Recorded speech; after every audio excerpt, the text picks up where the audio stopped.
Hello everybody, and welcome back to my brand new YouTube video. Today, we're going to be talking about how to publish a room. And I'm not just saying pressing the publish button and getting it over with. I'm saying a step-by-step on what you should do and then to publish a room. So with every room I make, I have 4 P's that I always follow by. The 4 P's are planning, prepping, production, and publishing. You may be asking, what do all these mean? I'll try to get into that a little bit better and try to elaborate a little bit more for anybody who doesn't understand. So for the planning phase, your main goal and main objective of planning is to figure out exactly what you want to make. Now, your idea for exactly is more so of the theme that you want to go by. So you want to think of the type of map you're making and the theme you're going based off of it. A good example, if I created a room like an RP, you would want to think for a second, what theme RP would I make? Would I make a Wild West RP? Would I make a city RP? Or would I make something in between those lines? Now, we can already tell that the theme of that would be whatever we thought. And then for the category, it would be, of course, a roleplay. So that's what your planning stage would look like. Thinking about what you want to make, and from there, working towards that goal. Now, the second stage is going to be the prepping stage. The prepping stage is going to mostly require getting materials, getting players, and getting straight up random things or things you're going to need in the future. The point of prepping is to get ready for your production stage, which I'll get into in a minute. I also want to clarify that the prepping stage isn't really going to be done much with maker pen builders. If you are a studio builder, somebody who works in studio, prepping is going to be a lot more important to you because you need to get the models, you need to have everything made, you need to get everything ready.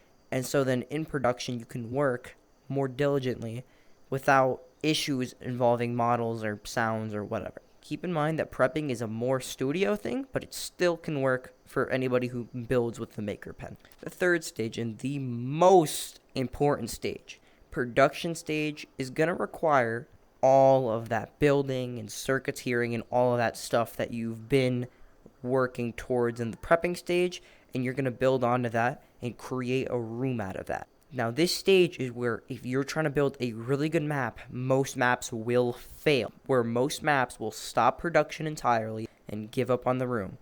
You need to work through it. If you're not comfortable or if you don't feel attached to a map, don't work on it. It's as simple as that. You're going to give up on it, and you're going to stop working on it. I can tell you myself, I have gotten it myself into maps. For some random reason, I will decide to go and work on it anyways, and I quit every single time. This is not a fun thing to do, to have to work hours on end for all of it to just go to waste because nobody else wants to work on the map. And again, I'm saying this out of niceness. Don't go towards working on those maps. But remember, this stage is where most people fail, so push yourself, work as hard as you can, and try to bring out the best quality room that you can do. Everybody learns, so it's okay if you mess up, if you make mistakes. If you're a circuiteer, it's okay if there's a bug here and there. Just work. Try to learn. That's how everybody can get better at what they want to do, and it just works for everybody else in the end. And finally, the publication stage, or the publish stage. Now, this stage is where you set your room description, your title, your thumbnail, all of that stuff. The stuff which people will look at to decide whether or not they're going to join your room. If you really want a room to do well for you, make sure that the thumbnail that you are posting out for your room looks nice, attracts the viewer's attention, and overall it's just a good thumbnail. I mean, to be honest, you can't really go wrong with a bad thumbnail. If you are unable to do so, your room will not be completely shattered. You're not going to ever not get views. But it will reduce your chances on getting towards the hot page because the hot page directly deals with engagement based off of room. Pretty much, if I could just simplify it, better thumbnail equals better room, better description equals better room, and any catchy room name or some room name that's super OG will also be clicked on a lot. So if you're going to put a bunch of dots and zeros and do whatever at the end of your name, please don't. Just don't. Try to get yourself the most unique, cool name as possible, and you don't have to copy off of other people. That's going to be pretty much it for the video. Make sure to like and subscribe. Comment down below what you want to see next. It was a little bit of a lower quality video, so my bad in advance for that. But I also will be announcing the giveaway winners tomorrow in a shorts video, so that's how that's gonna go.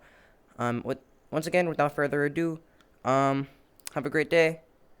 Stay cool, stay rad, and have an amazing, amazing day. Bye.